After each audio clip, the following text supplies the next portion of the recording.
সামনেই গণেশ চতুর্থী, তাই বিভিন্ন রকম মিষ্টি বানিয়ে আপনাদেরকে দেখানোর চেষ্টা করছি, যাতে আপনার ঠাকুর ঘরে আপনার নিজের হাতে বানানো মিষ্টি গণেশ চতুর্থীতে গজাননকে নিবেদন করতে পারেন।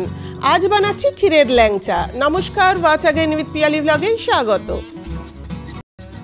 দুধ অনবরত জাল দিয়ে ক্ষীর করে নিয়েছি।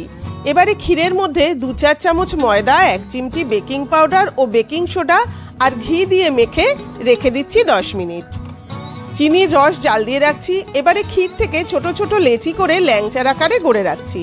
ল্যাংচাগুলো ডুবো তেলে ভেজে তুলবো। এই সময় আঁচ একদম কমে রাখতে হবে। সমস্ত ল্যাংচা লালচে করে ভেজে চিনির রসে ফেলে মিনিট 2 আঁচ কম করে ঢেকে রেখে দিয়েছি। এভাবে অতি সহজে মিষ্টি বানিয়ে আপনার ঠাকুরকে নিবেদন করুন। আর ভিডিওটি ভালো লাগলে লাইক, শেয়ার ও সাবস্ক্রাইব করতে ভুলবেন না কিন্তু।